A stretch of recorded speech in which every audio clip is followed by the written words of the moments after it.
Joshua chapter 8. Then the Lord said to Joshua, "Do not be afraid, do not be discouraged. Take the whole army with you and go up and attack Ai, for I have delivered into your hands the king of Ai, his people, his city, and his land. You shall do to Ai and its king as you did to Jericho and its king, except that you may carry off their plunder and livestock for yourselves. Set an ambush behind the city."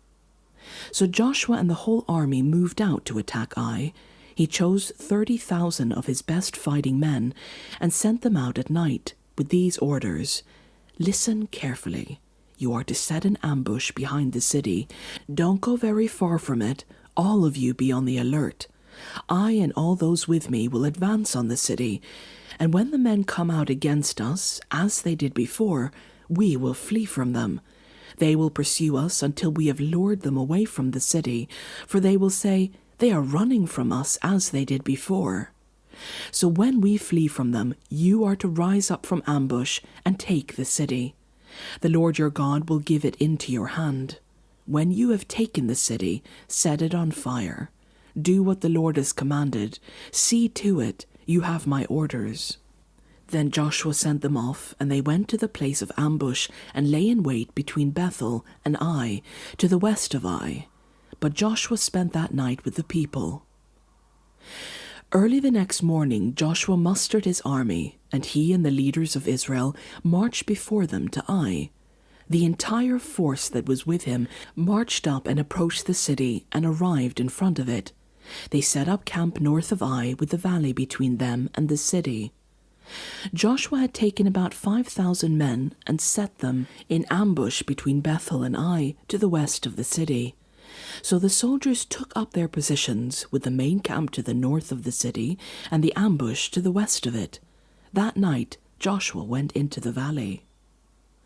When the king of Ai saw this, he and all the men of the city hurried out early in the morning to meet Israel in battle, at a certain place overlooking the Arabah.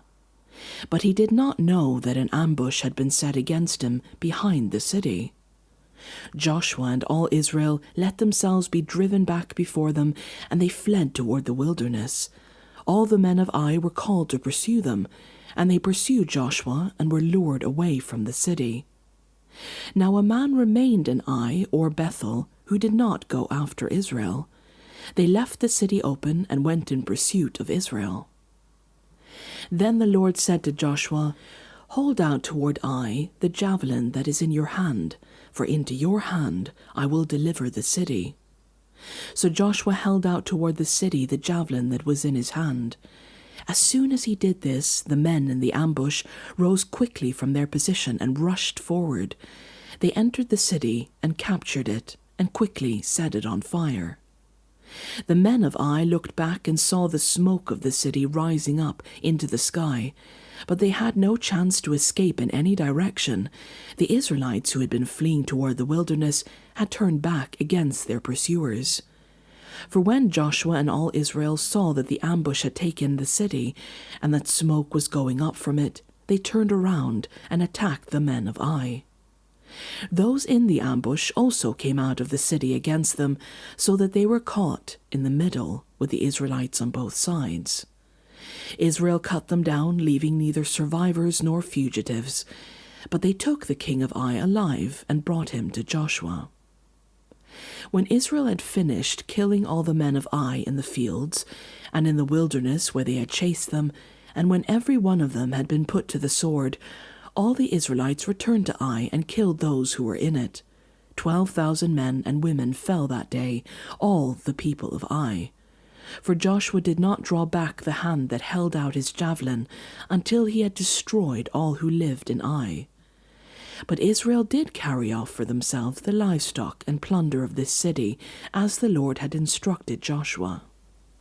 So Joshua burned Ai and made it a permanent heap of ruins, a desolate place to this day. He impaled the body of the king of Ai on a pole and left it there until evening. At sunset, Joshua ordered them to take the body from the pole and throw it down at the entrance of the city gate. And they raised a large pile of rocks over it, which remains to this day. Then Joshua built on Mount Ebal an altar to the Lord, the God of Israel, as Moses, the servant of the Lord, had commanded the Israelites. He built it according to what is written in the book of the law of Moses, an altar of uncut stones on which no iron tool had been used. On it they offered to the Lord burnt offerings and sacrificed fellowship offerings. There, in the presence of the Israelites, Joshua wrote on stones a copy of the law of Moses. All the Israelites, with their elders, officials, and judges, were standing on both sides of the ark of the covenant of the Lord, facing the Levitical priests who carried it. Both the foreigners living among them and the native-born were there. Half of the people stood in front of Mount Gerizim, and half of them in front of Mount Ebal, as Moses, the servant of the Lord, had formerly commanded when he gave instructions to bless the people of Israel. Afterward Joshua read all the words of the law, the blessings and the curses, just as it is written in the book of the law. There was not a word of all that Moses had commanded that Joshua did not read to the whole assembly of Israel, including the women and children and the foreigners who lived among them.